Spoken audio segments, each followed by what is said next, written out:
حي على الفلاح.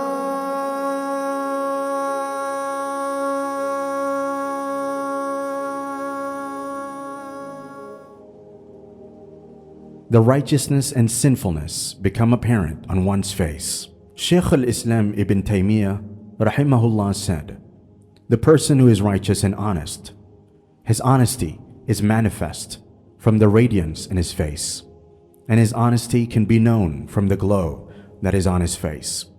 Likewise, a sinful liar. The older a person gets, the more this sign becomes apparent. Thus, a person as a child would have a bright face. However, if he becomes a sinful person, adamant on committing sins, at the older stages in his life, an ugly face would manifest, that which he used to internalize, and the opposite is true." It has been narrated that Ibn Abbas radiallahu anhu said, "Indeed, righteousness illuminates the heart, radiates the face, strengthens the body, increases provision, and produces a love in the hearts of the creation for that person. Whereas sinfulness darkens the heart, grays the face, weakens the body, and produces hatred in the hearts of the creation for that person." It is possible that a person may not intentionally lie. He may even be a person who makes great effort in ibadah, worship, and has zuhud, abstains from pleasures of this life that are lawful. However, he has false, incorrect aqidah, creed regarding either Allah or his deen, or his messenger, or his righteous servants. And what is on the inside affects what is on the outside. Thus, this false, incorrect aqidah that he thought was true and correct reflects on his face, and his face would be dark in accordance with the level of falsehood he possesses. As it has been narrated that Uthman ibn Affan radiallahu anhu said, "No one ever hides evil within themselves except that Allah makes it manifest from his facial outlook and the statements his tongue utters." Hence, some of the Salaf used to say, if a person of innovation were to dye his beard every day, the dye of innovation would remain on his face. On the day of judgment, this would be very clear, as Allah says, "And on the day of resurrection, you will see those who lied against Allah. Their faces will be black. Is there not in hell an abode for the arrogant ones?"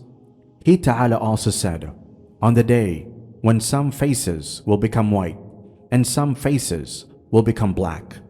As for those whose faces will become dark, to them will be said, 'Did you reject faith after accepting it? Then taste the torment for rejecting faith.'" Ibn Abbas radiallahu anhu and others have said regarding this verse, the bright face will be Ahlus Sunnah, and dark faces will be the people of bid'ah, innovation, and division. The dark side of sinning is what we are focused on in this lecture, and it's necessary for us to be able to trace the root cause of some life changes which may be attributed to this act of negligence. The great scholar Ibn al-Qayyim al-Jawziyah mentioned some of these in his book Al-Jawab al-Kafi. We shall examine some in brief. 1. Prevention of knowledge. The similitude of sin is like a black spot that darkens the heart. Knowledge, on the other hand, is a light that illuminates the heart. Hence, both cannot live in the same heart. Imam Malik was the teacher of Imam Shafi'i, and when he discovered his extreme brilliance, he admonished him, "Thus, I see that Allah has cast in your heart a light, so do not darken that light with the darkness of sin." 2. Prevention of provision. There's a beautiful hadith in which Allah's Apostle sallallahu alaihi wasallam said, "The Holy Spirit cast into my essence that no soul shall perish until it completes its lifespan and its provision. So fear Allah and seek it beautifully, and do not let the delay of that provision cause you to seek it through disobeying Allah. For what is with Allah cannot be acquired except through obedience to Him. 3. Feeling distant from your Creator and righteous ones. Every time you commit a sin and fail to repent, you distance yourself from God the Almighty, and the sweetness of faith gradually evades from your heart. So don't find comfort with pious people, as you're more inclined to being the sinful ones. 4. Things become difficult for you. God tells us in the Holy Quran, and whoever fears Allah, He will make for him of his matter ease. So obviously, the one who disobeys Allah will not find his affair facilitated. His means may become tightened and would find doors closed upon him. 5. Your prayer isn't accepted. Sins hinder the acceptance of dua. Let's journey through this famous hadith of Abu Hurairah radiallahu anhu.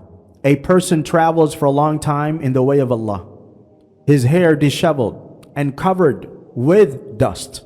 He lifts his hand towards the sky and makes a supplication, O Lord, O Lord. However, what he eats is haram, his drink is haram, and his clothes are haram. How can his supplication be accepted since he feeds himself with haram? 6. Weakens the heart, body, and soul. One of the evils of sins is the weakness of the heart. A person finds it hard to show mercy and compassion from the heart. Persistent sinning leads to weakness in the body and limbs. They find it hard to bow down and pray nor fast for the sake of Allah. When this becomes perpetual, then it affects the soul if one dies in that state. 7. Shortens a person's lifespan. A person may live long, but if it's in a sinful way, then their life is devoid of Allah's blessings. The longevity of life is not superior to the purpose of existence. In a period of heedlessness, you might think you're living the life. However, what is this life if not utilized in servitude to the one who gave you life? 8. Sins open doors for more sins. Sinfulness is like a chain reaction, where one sin leads to another. The more you continue sinning without repentance, the better you get established as a sinner. A good example is telling lies. You can hardly tell a lie without bringing up another false tale to cover up. The Prophet ﷺ said, beware of lying, as lying leads to transgression, and transgression leads to the fire. 9. Becoming insignificant before Allah. The transgressor has no value in the sight of Allah except that He gives him respite to repent before his lifespan comes to a halt. Look through Islamic history. The smaller army has always conquered the larger one with more sophisticated weapons. How has this been possible? When the Muslims conquered Cyprus, Abu Darda was crying and the people asked him why he was in a sober mood on a day of victory. He said, how insignificant is the creation in the sight of Allah if they disobeyed His commands. This is a powerful nation conquered by the Muslims because of their disobedience to Allah. It tells that the moment we become sinful, we lose our value before our Lord. 10. A path of wrath towards hell. Imam Hassan al-Basri would often weep until the people ask him why he's crying. Then he replies, I fear that Allah will cast me into the fire and He will not mind. People commit grievous sins today without caring what Allah will do to them. In another narration, Allah's apostle, peace be upon him, said, Abdullah ibn Mas'ud reported, the messenger of Allah, peace and blessings be upon him, said, you must be truthful. Verily, truthfulness leads to righteousness, and righteousness leads to paradise. A man continues to be truthful and encourages honesty until he is recorded with Allah as truthful. And beware of falsehood. Verily, falsehood leads to transgression, and transgression leads to the hellfire. A man continues to tell lies and encourages falsehood until he is recorded with Allah as a liar. In conclusion, this lecture wasn't meant to drive us towards the guilt of being sinners. The goal is to seek repentance in order to earn Allah's forgiveness. This is from the endless bounties of Allah, which we can only harness while we still breathe.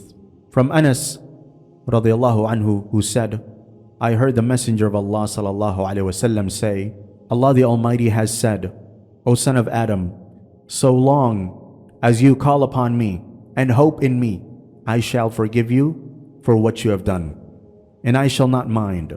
O son of Adam, were your sins to reach the clouds in the sky, and were you then to ask forgiveness of me, I shall forgive you. O son of Adam, were you to come to me with an earth full of sins, and were you then to face me without having associated anything with me, I shall grant you an earth full of pardon. Success comes only from Allah. We ask Allah to keep us guided and steadfast on this journey towards becoming better Muslims.